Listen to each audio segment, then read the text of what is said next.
तो इसमें इस वीडियो में मुझसे एक छोटी सी गलती हो गई है, लेकिन अगर वो आपको याद हो गई तो बहुत बड़ी गलती हो जाएगी आपके लिए।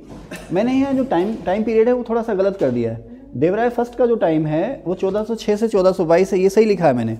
लेकिन जो देवराय सेकंड का जो टाइम है वो 1424 से 1446 के बीच में है। देवराय फर्स्ट का टाइम है 1406 से 1422 और देवराय सेकंड का जो टाइम है वो 1424 से 1446 के बीच में है। तो आगे आप लोग इसका प्लीज़ ध्यान रखेंगे। जहाँ पर मैं बोलूँगा, मैं भूल गया हूँ कहाँ पर, मैं कट लगाना ठीक नहीं समझा, लेकिन मैंने इसको शुरू में ही कह देता हूँ कि ये जो है वो सही है। अब आगे चलते हैं, ठीक है ना। तो हेलो, एक बार फिर स्वागत है आपका यूनिक आईएएस अकेडमी बाय गुल फैमिली राजी में। तो जब हम लोग इतिहास पढ़ते हैं ना, हिस्ट्री, अच्छा मैं यहाँ पर किसी की बुराई नहीं कर रहा, मैंने अक्सर देखा है कि जब आप किसी कोचिंग में जाएँ, टीचर के पास जाएँ ना, जब आपको हिस्ट्री पढ़ाते हैं तो सल्तनत एम्पायर, मुगल एम्पायर और मॉडर्न इंडिया। मॉडर्न इंडिया में यूरोपियन प्लासी से लेकर के आपको कहाँ तक, डलहौजी तक पढ़ा देंगे। उसके बाद फिर वो भैया लॉर्ड लिटन भी तो आया था, लॉर्ड रिपन भी तो आया था, कई सारी इलाके हैं ना। हालांकि ज़्यादातर लोग पढ़ाते हैं, फ्लो में पढ़ाते हैं, लेकिन अक्सर मैंने ये देखा है कि जब मैं पढ़ता था तब भी, और जब मैं अब मैं यूट्यूब पे या सोशल मीडिया पे जाता हूँ तो तब भी, दक्षिण भारत का जो इतिहास है, खास करके पल्लव, पांड्य, चेर, चोल, इनके बारे में जो कंटेंट है मुझे कम मिलता है। इनके बारे में एक तो वीडियोस कम मिलेंगे, दूसरा वीडियोस में जो मटेरियल है वो भी मुझे कम मिलता है। तो फिर उसके लिए हमें बुक्स खंगालनी पड़ती हैं, किताबें देखनी पड़ती हैं, सर्च करना पड़ता है इधर उधर। मज़े की बात यह है कि गूगल पे जाओ तो उसमें भी बहुत कुछ कम मिलता है, ज़्यादा नहीं मिलता। एक अजीब किस्म का फोबिया है स्टूडेंट्स के बीच में, सबसे पहले हिस्ट्री को लेकर के कि है ना, हिस्ट्री बहुत ही लेंथी सब्जेक्ट है। बट तुम भी तो लेंथी हो, बचपन से लेकर आज तक तुम्हारी भी तो हिस्ट्री बन रही है भाई तुम खुद भी तो एक इतिहास हो, तुम खुद भी तो एक इतिहास हो, याद ही तो रखना है। अब यह है कि इतिहास से अगर आप डरो, उससे डरो, तो फिर तो मुश्किल है। लेकिन अगर उसको जियो, इतिहास को अगर आप जियो, इतिहास को में आप मज़े लो, इतिहास की कहानियाँ सुनो, तो इतिहास मुश्किल नहीं है। अच्छा, उसमें होता है क्या, आपने सल्तनत पढ़ा, मुगल पढ़ा, मुगल में भी अकबर पढ़ लिया और सल्तनत में भी आपने अलाउद्दीन खिलजी की बाजार नीति पढ़ ली, आपको लगा भाई हाँ ब्रो हिस्ट्री अपनी तैयार है, कंप्लीट है। लेकिन भाई सिंधु घाटी सभ्यता, वैदिक सभ्यता, मौर्य काल, गुप्त काल, सल्तनत और मुगल, यही इतिहास नहीं है, इतिहास और कुछ भी है। तो मैं कोशिश करूँगा कि दक्षिण भारत का जो इतिहास है उससे मैं आपको रूबरू करा सकूँ, और जो डर है आप लोगों के मन में, उस डर से मैं आपको निजात दिला सकूँ। मैं शुरुआत करूँगा विजयनगर और बहमनी एम्पायर से, थोड़ा सा इजी लगता है मुझे यहाँ पर। और विजयनगर एम्पायर और बहमनी एम्पायर के बहाने मैं आपको उस दुनिया में ले चलूँगा, ठीक है। तो शुरुआत हम दोनों के साथ करेंगे, विजयनगर और बहमनी। विजयनगर और बहमनी को हम दोनों को लगभग एक साथ आपसे डिस्कस करेंगे, क्योंकि ये दोनों का जो इतिहास है ना, इन दोनों के समय की जो घटनाएं हैं आपस में बहुत कुछ मिलती जुलती है। खास करके इन दोनों के बीच में जो झगड़े हुए, किसको लेकर के झगड़े हुए, विजयनगर और बहमनी एम्पायर के बीच में झगड़े की जो मुख्य वजह थी वो थी रायचूर दोआब। रायचूर कहाँ पर है, किस स्टेट में है रायचूर, गीता रायचूर अब एक डिस्ट्रिक्ट है, किस स्टेट में है गीता, कर्नाटक स्टेट में है, ठीक है ना, कर्नाटक स्टेट में है रायचूर दोआब। ये कृष्णा और तुंगभद्रा दो नदियों के बीच में है ना। जैसे आप सुनते हो ना उत्तर भारत में सिंधु और उसकी सहायक नदियों के बीच में बहुत सारे दोआब है ना, बारी दोआब और रचना दोआब, और कौन सा, विस्त दोआब, हाँ वेरी गुड, बारी दोआब, रचना दोआब, विस्त दोआब, है ना। तो और एक है सिंध सागर दोआब, है ना। तो उसी तरह से जो है रायचूर दोआब है कृष्णा और तुंगभद्रा नदियों के बीच में, ठीक है। इसको लेकर के बहमनी और विजयनगर एम्पायर में झगड़े होते थे। अब क्या है ये बहमनी एम्पायर और विजयनगर एम्पायर, पहले हम बहमनी एम्पायर को समझने की कोशिश करते हैं।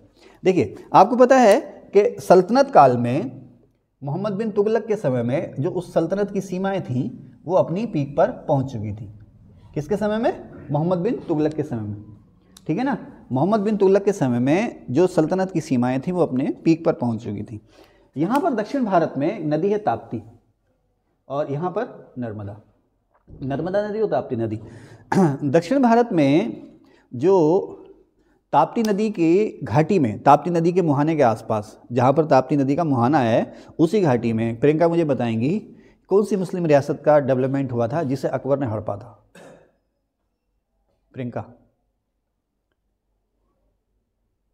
वर्तमान मालवा और ताप्ती के मुहाने के आसपास कौन सी मुस्लिम रियासत बनी थी जिसको बाद में अकबर ने हड़पा था, जो अकबर की दक्षिण भारत में पहली विजय कहलाती है, आप बताएं। वो थी नुसरत शाह वाली। नुसरत शाह वाली, आप बताएं।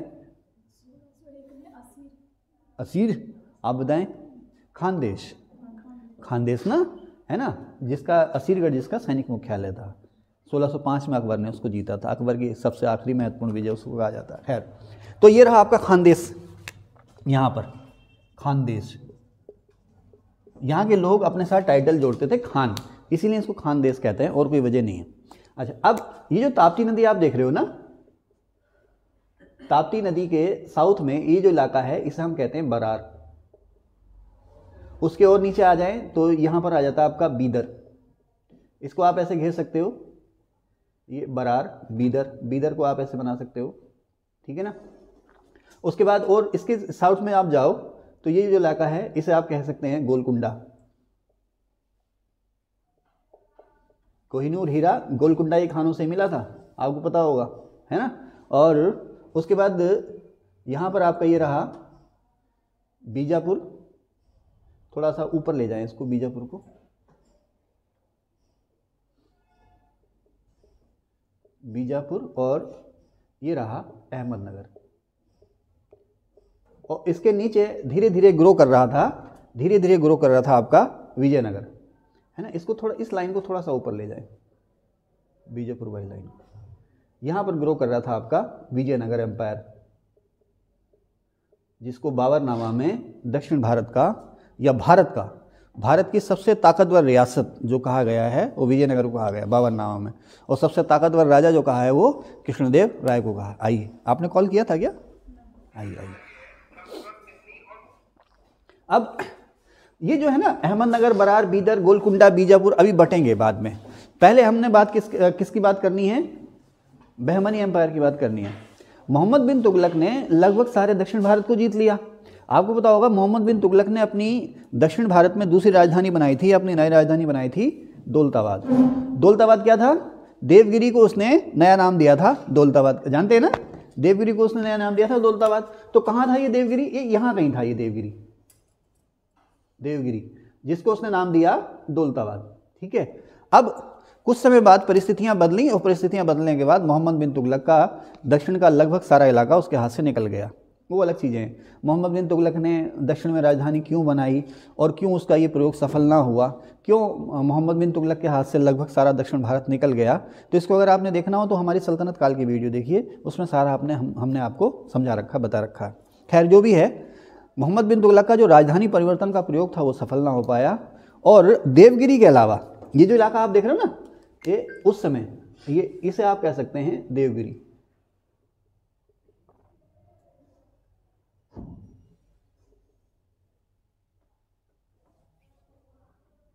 देवगिरी के अलावा उसके पास से दक्षिण भारत का सारा इलाका निकल गया। लेकिन इसी देवगिरी में बाद में 1347 में 1347 में 1347 में या 1347 में जफर खां नाम के व्यक्ति ने, जफर खां उर्फ हसन गंगू नाम के व्यक्ति ने अपना एक फ्री एम्पायर यहाँ पर बना लिया और टाइटल लिया अलाउद्दीन बहमन शाह। उसी के नाम पर ये जो एम्पायर हो गया बहमनी एम्पायर हो गया। कहते हैं कि दक्षिण भारत में किसी और को फ़ायदा हुआ हो ना हुआ हो, दक्षिण भारत में हमलों का मोहम्मद बिन तुगलक के, या दक्षिण भारत में राजधानी को ले जाने का, या दक्षिण भारत में विस्तार करने का मोहम्मद बिन तुगलक के द्वारा किसी और को फ़ायदा हुआ हो या ना हुआ हो, फ़ायदा हुआ हो या नुकसान हुआ, इससे कोई लेना देना नहीं है। लेकिन इसका सबसे ज़्यादा जो फ़ायदा हुआ वो हुआ बहमनी एम्पायर को या बहमनों को। वजह ये हुई कि मोहम्मद बिन तुगलक के साथ बहुत सारे सूफ़ी संत भी यहाँ पर गए। उन लोगों ने जो इस्लामिक कल्चर है उसको मान्यता दिलाई दक्षिण भारत में। मान्यता दिलाने का मतलब ये नहीं कि दक्षिण भारत के लोगों ने इस्लाम धर्म स्वीकार कर लिया, लेकिन क्या है कि इस्लाम और गैर इस्लाम जो था उनके बीच मेल जोल को बढ़ावा दिया। तो जब अलाउद्दीन बहमन शाह ने या जफर खान ने यहाँ पर अपना एम्पायर बनाया तो दक्षिण भारत की जो गैर मुस्लिम आबादी थी उसने उसका कुछ खास प्रतिरोध शुरुआत में नहीं किया। इसलिए मुट्ठी भर जो मुस्लिम थे उन्होंने धीरे धीरे अपना दक्षिण भारत में एम्पायर बढ़ाना शुरू कर दिया। दक्षिण भारत में आपको पता है भारत में इस्लाम कौन लाया? भारत में सबसे पहले इस्लाम कौन लेकर आए? ना, जो अरबी मुस्लिम थे वो लेकर आए, जो अरब के व्यापारी थे। भारत में इस्लाम धर्म सबसे पहले पहुंचा केरल में मालाबार तट में, ठीक है ना। भारत में इस्लाम धर्म सबसे पहले केरल में मालाबार तट में पहुंचा, और वो पहुंचा वहाँ के व्यापारियों के द्वारा। बाद में इनका व्यापार यहाँ पर खूब फला फूला, भारत के, दक्षिण भारत के जो हिंदू राजा थे उन्हें खूब फ़ायदा मिलता था। धीरे धीरे इन्होंने जो हमारे दक्षिण भारत के राजा थे मुस्लिम व्यापारियों को छूट देनी शुरू कर दी कि चलिए आप अपनी मस्जिद बना लीजिए, यहाँ पर स्थायी रूप से बच जाइए। धीरे धीरे धीरे धीरे ये फैले। बाद में फिर इस्लाम धर्म का भारत में जो तेज़ी से प्रचार प्रसार हुआ वो तभी हुआ जब तुर्क यहाँ पर आए, ठीक है ना, उत्तर भारत में। उसके बाद धीरे धीरे धीरे धीरे दक्षिण भारत में प्रसार होने लगा। खैर, तो वो अलग मसले हैं, उनकी डिस्कशन, उन पर हम डिस्कशन का भी बाद में करेंगे।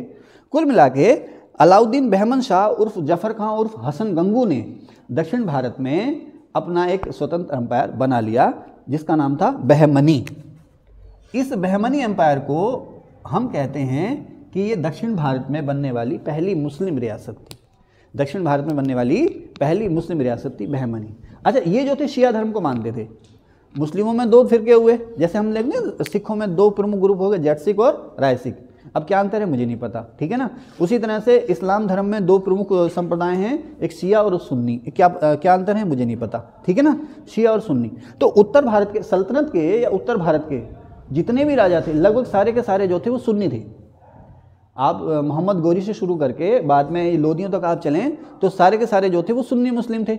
लेकिन दक्षिण भारत में जो रियासतें बनी, गोलकुंडा, बीजापुर, बीदर, अहमदनगर, बरार, ये सारे के सारे शिया थे। ये सारी की सारी शिया रियासतें थी। लेकिन इनमें झगड़े नहीं थे। उत्तर और दक्षिण में शिया बनाम सुन्नी के नाम पर झगड़े नहीं थे। बाद में औरंगजेब ने जो दक्षिण भारत में रियासतें हड़पने शुरू करी ना, तो उसने अपने काम को जस्टिफाई करने के लिए कहना शुरू कर दिया था, ये दक्षिण के जो मुस्लिम ये शिया हैं, विधर्मी हैं, तो मैं जो हूँ इनको हड़प लूँगा और सारी जनता को यहाँ को शिया की जगह सुन्नी बना दूंगा। तो वो तो सब राजनीतिक पछड़े हैं, है ना, सभी को पता है। औरंगजेब का धर्म से कोई वास्ता था नहीं, बस उसने धर्म की आड़ ली अपने पिता की कैद को छुपाने के लिए और अपने भाइयों को जो मारा उस पाप से मुक्ति पाने के लिए उसने बस धर्म का सहारा लिया। वो तो अलग मसले हैं, ठीक है ना। तो कुल मिला के ये जो बहमनी रियासत थी या इसके बाद इसके जो वारिस बने, अलग अलग एम्पायर बने, वो सारे के सारे शिया मुस्लिम थे। ये दक्षिण भारत में पहली मुस्लिम रियासत कौन सी होगी इस तरह से? बहमनी। किसने बनाई? अलाउद्दीन बहमन शाह उर्फ जफर खां उर्फ हसन गंगू ने, ठीक है ना। किसके समय में? मोहम्मद बिन तुगलक के समय में। कब? सन 1347 में। अब देखें ना, अब बाद में क्या होगा, महमूद गवां के बाद ये बहमनी एम्पायर अलग अलग हिस्सों में बट जाएगा। जैसे आपने देखा सल्तनत का पतन हुआ, जैसे आप देखें ना, किसी समय में पूरा का पूरा मुगल एम्पायर था, है ना, जल्दबाजी में सल्तनत की जगह तल्तनत हो गया। तो मैं तोतला नहीं हूँ, लेकिन आप लोग एडजस्ट कर लेना, ठंड बहुत लग रही है, ठीक है। तो जैसे आप देखें कि औरंगजेब के बाद है ना, कभी कभी लगता है कि मैं तोतला तो नहीं हो गया हूँ, है ना, सल्तनत की जगह तल्तनत बोल देता हूँ, है ना। अब ये है ना कि समय बहुत कम है और ये सारा समेटने का मन कर रहा है, तो इसलिए जल्दी जल्दी हो रही है। कहाँ थे? अब मुद्दे पर लौट आए अपने। नहीं, मैं आ गया था औरंगजेब पे। तो औरंगजेब के मरने के बाद मुगल जो एम्पायर था वो धीरे धीरे ख़त्म होने लगा। उधर आप देखें उत्तर पश्चिम भारत में सिखों ने अपना स्वतंत्र एम्पायर बना लिया, दक्षिण भारत में मराठों ने अपना एम्पायर बना लिया। तो अवध में, रुहेलखंड में, बंगाल में, बिहार में, हैदराबाद में कहीं निज़ाम है, वो कहीं अलग अलग नवाब हो गए, अलग अलग रियासतें बट गई। तो उसी तरह से बहमनी एम्पायर अपने पीक पर जाने के बाद अलग अलग हिस्सों में बट गया। बहमनी एम्पायर, गीता कितने हिस्सों में बटा? बहमनी एम्पायर जब बटा तो कितने हिस्सों में बटा? है भाई, शाबाश, 5 हिस्सों में बटा। वेरी गुड, क्या बात है ना। तो 5 हिस्से, वो 5 हिस्से कौन कौन से थे? बहमनी एम्पायर बाद में 5 हिस्सों में बटा। नंबर 1 बरार। इधर देखें आप, सवाल ये आता है कि बहमनी एम्पायर से सबसे पहले कौन अलग हुआ? बरार सबसे पहले अलग हुआ था। बहमनी एम्पायर से सबसे पहले अलग हुआ था Berar. Number 1 Berar, number 2 Bidar, number 3 Golconda, number 4 Bijapur और नंबर 5 अहमदनगर। समझ रहे ना, 5 अलग अलग हिस्सों में ये बट गया था, 5 अलग अलग प्रांतों में बट गया और सब ने अपनी अपनी इंडिपेंडेंट एम्पायर बना ली।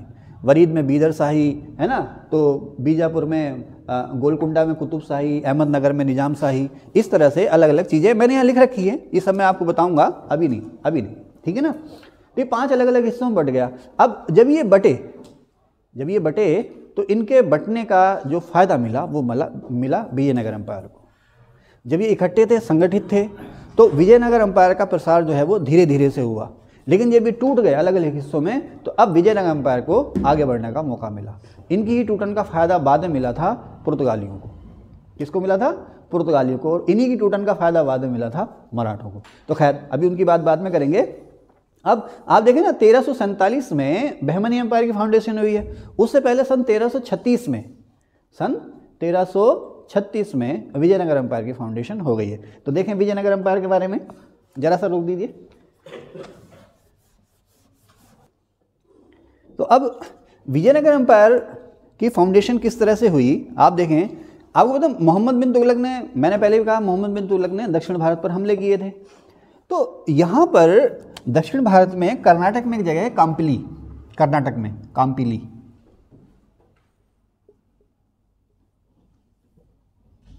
काम्पिली की जगह है। यहीं के थे हरिहर और बुक्का, दो भाई थे हरिहर और बुक्का। ये यहाँ के आप छोटे मोटे सामंत या छोटे मोटे जागीरदार कह सकते हो। और यहाँ पर कब्जा किसका था? यहाँ पर कब्जा था वारंगल, आज जो है ना वर्तमान तेलंगाना, कहाँ रहा ये? वर्तमान तेलंगाना, यहाँ कहीं रहा है ना, वर्तमान तेलंगाना। तेलंगाना का प्राचीन नाम जो है वो है वारंगल, वारंगल एम्पायर, वारंगल। वारंगल पर एक जाति का राज था जिसका नाम था काकतीय। कौन सी जाति? काकतीय। सवाल भी आती है, एक सवाल भी आता है, एक सवाल आती नहीं है, एक सवाल भी आता है कि रानी रुद्रम्मा किस वंश की शासिका थी? अक्सर ये रट लेना, रानी रुद्रम्मा किस वंश की शासिका थी? तो ये काकतीय वंश की शासिका थी वारंगल में। तो इन्हीं के काम्पिली में, इन्हीं काकतीयों के सामंत थे काम्पिली में हरिहर और बुक्का, छोटे से जमींदार थे ये, या इनके जो पिता थे संगम, संगम जिनके पिता थे वो छोटे से जागीरदार या जमींदार थे, और ये हरिहर बुक्का जो थे यहाँ पर लोकल सोल्जर थे। संगम के कितने बेटे थे? संगम कितने बेटे थे उसमें? 5 बेटे थे। संगम के 5 बेटे थे, है ना, ठीक है। खैर, तो संगम एक जागीरदार या छोटा सा सामंत हुआ, उसके 5 बेटे थे, उसमें से 2 बेटे हुए हैं हरिहर और बुक्का। अब जब मोहम्मद बिन तुगलक ने वारंगल को कैप्चर किया, आपको पता हो दक्षिण भारत सल्तनत में मिलने वाली पहली दक्षिण भारत की रियासत कौन सी थी? वारंगल, ध्यान रखना, वारंगल। प्रिंस मोहम्मद बिन तुगलक ने इसको कब्जाया था।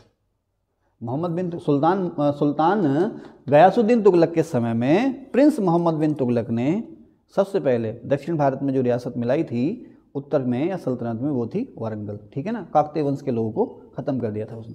तो अब जब काकतीय वंश की या वारंगल की रियासत या काकतीय वंश का राज खत्म हो गया, तो ये जो हरिहर और बुक्का नाम के दो भाई हैं, ये मोहम्मद बिन तुगलक की सेना के हत्थे चढ़ गए। अच्छा, उस समय रिवाज था ना, ये उस समय रिवाज था, भयंकर मारकाट के बाद लोगों को दास भी बना लिया जाता था, पकड़ लिया जाता था, फौजियों को, बच्चों को, महिलाओं को पकड़ लिया जाता था, अपना गुलाम बना लिया जाता था। तो हरिहर बुक्का को भी पकड़ लिया गया, इन्हें पकड़ के ले जाया गया दिल्ली। और दिल्ली ले आने के बाद में क्या हुआ, इन्होंने इस्लाम धर्म स्वीकार कर लिया। हरिहर और बुक्का ने दोनों ने इस्लाम धर्म स्वीकार कर लिया। इस्लाम धर्म जब इन्होंने स्वीकार कर लिया तो मोहम्मद बिन तुगलक ने इन्हें कैसे आज़ाद कर दिया, और कैसे आज़ाद करने के बाद अपने सोल्जर के रूप में यहाँ भेजा काम्पिली में, अपने सोल्जर के रूप में यहाँ पर भेजा कर्नाटक में, कि जाओ भी मेरे एम्पायर को बढ़ाओ, या तुम्हें उस जगह की नॉलेज है, तुम लोग उस जगह के मूल निवासी हो, अब तुम मुस्लिम हो गए हो, हमारे आदमी हो गए, अब वहाँ पे जाओ और हमारे होल्ड को आगे और बढ़ाओ, कह सकते हो वहाँ का एक तरह से इक़्तिदार बना दिया, या वहाँ जागीर दे दी, वो कहा कि हमारे एम्पायर को वहाँ जा करके बढ़ाओ, यही रिवाज था उस समय। अब जब ये लोग आए तो ये 2 संतों के संपर्क में आए, एक थे विद्यारण्य और दूसरे थे सायण। विद्यारण्य और सायण, विद्यारण्य ये दोनों भाई थे, विद्यारण्य और सायण जो हैं ये भी दोनों भाई थे। वो प्रसिद्ध विद्वान थे उस दौर के, वो प्रसिद्ध संत थे, प्रसिद्ध हिंदू संत थे ये विद्यारण्य और सायण। ये इनके संपर्क में आए। जब ये इनके संपर्क में आए तो माधव जो सायण और विद्यारण्य हैं, इसमें खास करके जो विद्यारण्य हैं, उन्होंने हरिहर बुक्का को अपने प्रभाव में लिया और पुनः इन्हें हिंदू धर्म में वापस लिया, या हिंदू धर्म में पुनः दीक्षित किया, या इनका शुद्धिकरण किया। क्वेश्चन आता है कि हरिहर बुक्का का पुनः शुद्धिकरण किसने किया? तो विद्यारण्य ने किया, ठीक है ना, सायण ने नहीं, विद्यारण्य ने किया। हालांकि दोनों भाई साथ ही रहते थे, लेकिन अब शुद्धिकरण जो किया वो विद्यारण्य ने किया। अब पुनः हिंदू धर्म में दीक्षित होने के बाद सन 1336 में इन्होंने एमबीटी से अपना नाता तोड़ लिया, और यहाँ पर बेटा एक नदी है तुंगभद्रा, कृष्णा की सबसे बड़ी सहायक नदी है तुंगभद्रा, ये यहाँ पर कृष्णा में मिल जाती है। ये कृष्णा को बहुत सारा पानी देती है तुंगभद्रा नदी। तुंगभद्रा नदी के उत्तरी किनारे पर यहाँ पर इन्होंने एक किला बनाया जिसका नाम था अनागोंडी, अनागोंडी नाम का किला बनाया तुंगभद्रा नदी के उत्तरी किनारे पर, ठीक है, और अपना एक फ्री एम्पायर बना लिया। बहुत छोटे से शुरुआत की इन्होंने और धीरे धीरे धीरे धीरे उसको बढ़ाना शुरू कर दिया, अपना फ्री एम्पायर। सन 1336 में सवाल आता है कि विजयनगर एम्पायर की फाउंडेशन किसने की? हरिहर और बुक्का ने की। किसके समय में की? मोहम्मद बिन तुगलक के समय में की। लेकिन अभी इसका नाम विजयनगर नहीं है, ध्यान रखना, अभी इस एम्पायर का नाम विजयनगर नहीं है। अनागोंडी में इन्होंने मजबूत किला बनाया तुंगभद्रा के उत्तर में, और अब एक स्वतंत्र राजा की तरह से इन्होंने राज करना शुरू कर दिया। लेकिन इन्होंने जो है टाइटल लिया है, टाइटल नहीं लिया राजा का। क्यों टाइटल क्यों नहीं लिया? क्योंकि मोहम्मद बिन तुगलक और उसकी सेना भी बहुत मजबूत है। उसकी सेना दक्षिण भारत में यहाँ पर बैठी है, अभी बगावतें नहीं हुई हैं, उसकी सेना यहाँ पर बैठी है। इसके अलावा आसपास के और जो भी हिंदू राजपूत या राजा हैं, तो उनके डर से या उनसे दुश्मनी ना हो उस वजह से ना तो हरिहर ने और ना ही उसके छोटे भाई बुक्का ने, पहले हरिहर राजा रहा सन 1336 से 1356 तक हरिहर ने राज किया, उसके बाद उसके छोटे भाई बुक्का ने राज किया। तो ना तो हरिहर ने और ना बुक्का ने, जैसे आप देखते हैं ना, जैसे कुतुबुद्दीन ऐबक ने सुल्तान का टाइटल नहीं लिया, अपने आप को केवल सिपा सलार ही कहा, उसी तरह से ना तो हरिहर ने और ना ही बुक्का ने राजा का या महाराजा का टाइटल नहीं लिया। अब समय के साथ उन्हें पता था कि यहाँ पर उत्तर में जो मुस्लिम सेना है उससे इनका सामना होना है, तो उनसे बचने के लिए या अपने एम्पायर को और मजबूत करने के लिए, यही कह सकते हैं अपने एम्पायर को दक्षिण भारत में आगे बढ़ाने के लिए, क्योंकि उत्तर में अभी तुर्क जो है मजबूत हैं, उत्तर में तुर्क मजबूत हैं, इधर मराठवाड़ा का एरिया बहुत दुर्गम है। तो अब इन्होंने प्रसार करना है दक्षिण भारत में। कहाँ प्रसार करना है? दक्षिण भारत में। अच्छा, समय की बात यह है कि उधर 1347 में जफर खान ने बहमनी एम्पायर की फाउंडेशन कर दी है और उसने तेज़ी से विस्तार करना शुरू कर दिया। तो अभी बहमनी एम्पायर की वजह से ये उत्तर में विस्तार कर नहीं सकते हैं, तो इन्होंने अपना जो ध्यान दिया है वो दक्षिण भारत की ओर ध्यान दिया है, और दक्षिण भारत में आगे बढ़ने के लिए और प्लस उत्तर के जो हमले हैं उनसे सुरक्षा के लिए इन्होंने अब क्या किया है कि अनागोंडी में इनका जो सैनिक मुख्यालय वो तो बना रहा, लेकिन अब तुंगभद्रा नदी के दक्षिण में इन्होंने एक नया शहर बसाया जिसका नाम था विजयनगर, जिसको नाम दिया गया विजयनगर। हरिहर के समय में इसकी फाउंडेशन शुरू हो गई थी, है ना। खुरासान किसका नाम हुआ? ईरान का एक यात्री आया था अब्दुल रज्जाक, तो उसने विजयनगर के बारे में लिखा है कि ऐसा शहर ना देखा और ना सुना, है ना। कहीं उसने कहा है दुनिया में कहीं ऐसा शहर मैंने सुना नहीं है, तो इतना वैभवशाली ये शहर, इतना सुंदर नगर ये रहा होगा। तो तुंगभद्रा नदी के दक्षिण में इसने विजयनगर शहर बसाया। बाद में इसी विजयनगर के नाम पर ये हो गया आपका विजयनगर एम्पायर। जैसे दिल्ली के नाम पर क्या हो गया? दिल्ली सल्तनत, इतिहास में उसको दिल्ली सल्तनत कहा जाता है, तो उसी तरह से विजयनगर के नाम पर यह हो गया विजयनगर साम्राज्य या विजयनगर एम्पायर। तो अब आप देखें 1347 में बहमनी एम्पायर बना और उससे पहले 1336 में विजयनगर एम्पायर बना। तो विजयनगर एम्पायर शुरुआत में किस नदी के किनारे डेवलप हुआ? ये किस नदी घाटी में डेवलप हुआ? तुंगभद्रा। अब कृष्णा नदी यहाँ से आती है, ये है कृष्णा नदी, ठीक है, ये कृष्णा नदी है। कृष्णा नदी आपको पता ही है तेलंगाना को बीच से काट देती है। तो ये जो हिस्सा है बेटे ना, ये वाला जो हिस्सा है, बात समझ में आ रही है बेटा? आपको समझ में आ रही है बात? समझ में आ रही होगी, अगर अभी तक बने हो तो समझ में आ रही होगी, समझ में नहीं आती तो स्किप कर देते हैं ना, है ना। तो ये जो इलाका बेटा, ये जो इलाका, ये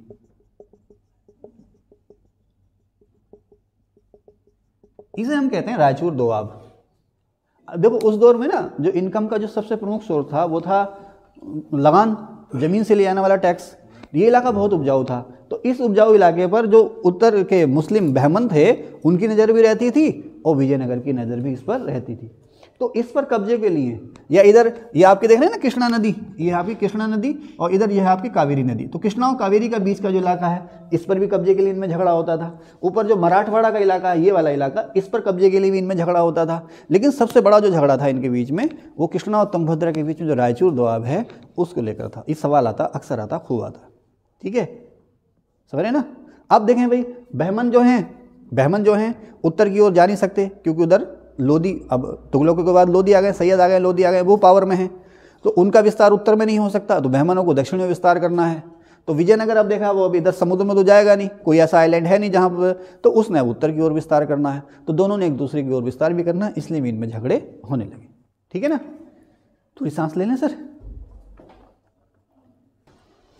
तो अब इस टॉपिक में बार बार कुछ जगहों के नाम आएंगे कि गोवा किसने छीना और किसने फिर से जीता, गुलबर्गा का किला किसने ध्वस्त किया, तो गोलकुंडा का किला किसने ध्वस्त किया, तो वीदर में जो अडोनी का किला है वो किसने ध्वस्त किया, समझ रहे ना। कुछ चीज़ें आएंगी, कृष्णा नदी कहाँ है, कावेरी नदी कहाँ है, पेन्नार नदी कहाँ है, हाँ देव, इस तरह की चीज़ें आपको सुनने को मिलेंगी। तो आप ये देखें तो गोवा ये रहा, आपको पता ही है, महाराष्ट्र और कर्नाटक के बीच में गोवा, ठीक है ना, और गोवा ये रहा। उसके बाद विजयनगर में आपको बताइए रहा। अच्छा, विजयनगर जब राक्षसी तांगड़ी का युद्ध हुआ था, तालीकोटा या राक्षसी तांगड़ी का युद्ध 1500 कब हुआ था? 65 में, शाबाश। 1565 में राक्षसी तांगड़ी या तालीकोटा या बन्नीहट्टी का युद्ध हुआ था, जिसमें दक्षिण की बरार के अलावा दक्षिण की सभी मुस्लिम रियासतों ने मिलकर हमला किया था विजयनगर पर। उसके बाद से ही विजयनगर एम्पायर का पतन शुरू हो गया था। तो उसके बाद तुलु वंश खत्म हो गया। बन्नीहट्टी की लड़ाई में हारने के बाद तुलु वंश खत्म हो गया। तुलु वंश के बाद नया कौन सा वंश बना था? तिरुमल ने बनाया था अरविडु वंश। तो अरविडु वंश का राजा तिरुमल विजयनगर की नई राजधानी कहाँ ले गया था? पेनुकोंडा। तो पेनुकोंडा ये रहा। मुस्लिम रियासतों से बहुत दूर जाकर के उसने पेनुकोंडा में अपनी नई राजधानी बनाई थी। इसी साथ साथ तमिलनाडु में कांची ये रहा। उदयगिरी का नाम आएगा बार बार, ये रहा। विशाखापत्तनम का नाम आएगा बार बार, यहाँ पर रहा विशाखापत्तनम।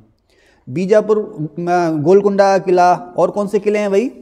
गोलकुंडा किला ये रहा। यहाँ पर कहीं है गोलकुंडा किला, जिसको ध्वस्त किया था कृष्णदेव राय ने, गोलकुंडा किला, ठीक है ना। गुलबर्गा किला ये रहा, जिसको ध्वस्त किया था कृष्णदेव राय ने बाद में, है ना।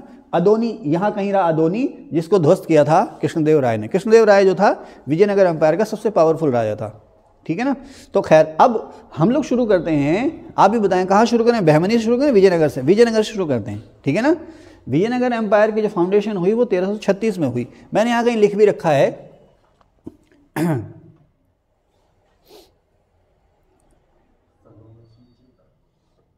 यहाँ से शुरू किया ना। हाँ, जरा इधर दिखाएंगे।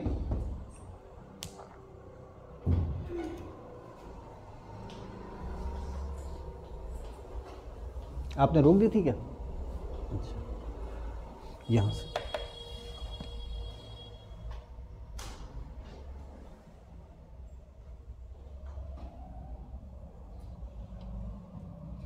तो सबसे पहले विजयनगर में जो अपना एम्पायर बनाया वो हरिहर और बुक्का ने बनाया। अच्छा, हरिहर बुक्का जो थे वो संगम के बेटे थे। संगम को जो था कोई लोकल जमींदार या सामंतराव होगा, उसके बेटे थे ये। तो उन्होंने उसके पिता के नाम पर भी, उसके पिता के नाम पर ही या हरिहर और बुक्का के पिता के नाम पर ही इस वंश को या हरिहर और बुक्का के नाम के वंश के नाम को कहा गया संगम वंश। क्यों कहा गया? क्योंकि संगम के बेटे थे हरिहर और बुक्का, जिन्होंने विजयनगर एम्पायर की फाउंडेशन की थी। तो इसमें पहले सबसे पहले संगम वंश ने राज किया। संगम वंश का इस तरह से पहला जो राजा हुआ या विजयनगर का जो फाउंडर हुआ वो हुआ हरिहर फर्स्ट। दो हरिहर हुए, तो हरिहर फर्स्ट और हरिहर सेकंड। हरिहर फर्स्ट जो हुआ वो 1336 से 1356 तक हुआ है। तो ये 1336 से 1356 कौन सी शताब्दी हुई? 14वीं शताब्दी हुई। कभी कभी ऐसे ही पूछ लेता है कि विजयनगर और बहमनी एम्पायर किस शताब्दी में बने, तो ये 14वीं शताब्दी थी, ठीक है ना। ऐसे समझ में आ रहा है बेटा? तो 14वीं शताब्दी में, फिर मैंने लिखा एमबीटी के समय में, 14वीं शताब्दी में एमबीटी के समय में हरिहर फर्स्ट ने विजयनगर एम्पायर की फाउंडेशन कर दी 1336 से 1356 के बीच में। उसके बाद आता है बुक्का फर्स्ट। बुक्का फर्स्ट इसका छोटा भाई था, ध्यान रखना। अच्छा, जब हरिहर और बुक्का ने फाउंडेशन की थी ना, तो इन्होंने मिलकर राज किया था। हालांकि शक्तियां हरिहर के पास थी, लेकिन बुक्का भी कम नहीं था। संयुक्त शासन किया था एक तरह से। संयुक्त शासन समझे ना, दोनों भाइयों ने मिलकर के शासन किया। उसके बाद भी दो भाइयों की जोड़ियां हुई हैं, पिता पुत्र की जोड़ियां भी हुई हैं इनमें, जिन्होंने मिलकर राज किया है। इसलिए क्वेश्चन आता है, कई बार आया है कि भारत के कौन से वंश में परंपरा थी संयुक्त शासन की? संयुक्त शासन मतलब पिता पुत्र मिलकर राज कर रहे हैं या दोनों भाई मिलकर के राज कर रहे हैं। इनमें कभी झगड़ा नहीं हुआ। हरिहर बुक्के जीते जीते हरिहर बुक्का ने दोनों ने मिलकर राज किया। हरिहर राजा था हालांकि आमतौर पर, लेकिन उसके बाद हरिहर का बेटा राजा नहीं बना, बुक्का राजा बना। बुक्का भी इतिहास में दो हुए हैं, बुक्का फर्स्ट और बुक्का सेकंड। तो बुक्का फर्स्ट का राज रहा 1556 से 1577 तक। उसके बाद आता है हरिहर सेकंड। हरिहर सेकंड जो है ये बुक्का फर्स्ट का बेटा था। हरिहर फर्स्ट, बुक्का फर्स्ट। उसके बाद बुक्का फर्स्ट का बेटा हरिहर सेकंड, 1377 से 1406 तक इसने राज किया। उसके बाद आता है देवराय फर्स्ट। देवराय फर्स्ट का राज था 1406 से 1422। तो ये 15वीं शताब्दी में आ गया या 15वीं शताब्दी की शुरुआत में आ गया Devaraya second, sorry Devaraya first. Devaraya second रहा 1406 से 1442। 1406 से 1442 के बीच देवराय सेकंड। संगम वंशी चल रहा है। फिर आया मल्लिकार्जुन। मल्लिकार्जुन का एक टाइटल भी है प्रोढ़ देवराय। मल्लिकार्जुन का टाइटल है प्रोढ़ देवराय। मल्लिकार्जुन का समय रहा 1446 से 1465। उसके बाद विरूपाक्ष सेकंड। संगम वंश का आखिरी राजा था ये। शिव जी का एक रूप है विरूपाक्ष, उनके नाम पर इसका नाम रखा गया था विरूपाक्ष। तो विरूपाक्ष सेकंड जो था इसने राज किया 1465 से 1485। ये बहुत ही जो है कि अयोग्य टाइप का राजा था। इसी के समय में राज जो था वो टूटने लगा था, चारों तरफ से हमले भी होने लगे थे। तो इसीलिए इसकी इस कमजोरी का फायदा उठा करके इसके सेनापति इसके सेनापति नरसिंह सालूब ने 1485 में गद्दी हत्या ली थी। संगम वंश का आखिरी राजा कौन हुआ? विरूपाक्ष सेकंड। कब से कब तक? 1465 से 1485 तक, ठीक है ना। अब इसको मारकर या इसको मरवाकर, मैंने कहा इसको मरवाकर, मारकर नहीं लिखा मैंने, इसको मरवाकर लिखा है मैंने। इसका सेनापति था नरसिंह सालूब, इसने गद्दी पर कब्जा कर लिया। अब इसके नाम के साथ जुड़ा हुआ था सालू, इसीलिए इसका वंश कहा गया शालूब वंश। कहीं इसको सालू वंश लिखते हैं, कहीं लिखते हैं सालुवा वंश, ठीक है ना। कहीं सालू वंश और कहीं लिखते हैं इसको शालू वंश। फिर यहाँ पर इधर दिखाएंगे सर, इस हत्याकांड को जो अंजाम दिया था, कौन सा हत्याकांड? मतलब विरूपाक्ष को जो मारा था वो मारा था नरसा नायक ने। नरसा नायक किसका सेनापति हो गया? नरसिंह सालूब का। नरसिंह सालूब विरूपाक्ष का सेनापति था और बाद में नरसा नायक जो हो गया वो नरसिंह सालूब का सेनापति हो गया। तो विरूपाक्ष सेकंड को किसने मारा? ये संगम वंश का खात्मा किसने किया? किसने? नरसा नायक ने। लेकिन किसके लिए? नरसिंह सालूब के लिए। तो इस तरह सालू वंश का फाउंडर कौन हुआ? नरसिंह सालूब। और किसने हेल्प की? नरसा नायक ने उसकी हेल्प की, ठीक है ना। अब इसको, इस घटना को कहा जाता है विजयनगर एम्पायर में प्रथम बलापहार। बलापहार माने है ना बलपूर्वक किसी की शक्ति को छीन लेना, अपहरण कर लेना। अपहरण और बल से लगा के बन गया वो आपका बलापहार। इस घटना को कहा गया विजयनगर एम्पायर में प्रथम बलापहार। ओके, किसने किया प्रथम बलापहार? सालू वंश ने या नरसिंह सालूब ने। क्लियर है ना। अब इसने राज करना शुरू कर दिया। सालू वंश बहुत ज़्यादा लंबे समय तक नहीं चला। जब नरसिंह सालूब मर गया तो उसके बाद जो राजा बना इसका बेटा इमाडी नरसिंह। इमाडी नरसिंह जो था बहुत कम उम्र में राजा बना था। इमाडी नरसिंह जो था बहुत ही कम उम्र में राजा बना था। नरसिंह सालूब का ये बेटा था। तो जिस तरह से अकबर के संरक्षक के रूप में बैरम खान ने काम किया था, उसी तरह से इमाडी नरसिंह के संरक्षक के रूप में नरसा नायक ने काम किया था। किसने काम किया? नरसा नायक ने। अच्छा, अब नरसा नायक का बेटा था वीर नरसिंह। नरसा नायक का बेटा था वीर नरसिंह। नरसा नायक तो मर गया, उसके बाद जब वीर नरसिंह आता है तो वीर नरसिंह ने इमाडी नरसिंह को मार दिया, यानी कि नरसिंह सालूब के बेटे को मार दिया और मार करके अपना अलग राज बना लिया या गद्दी पर जबरदस्ती कब्जा कर लिया। इसको कहा गया द्वितीय बलापहार। क्या कहा गया इसको? द्वितीय बलापहार।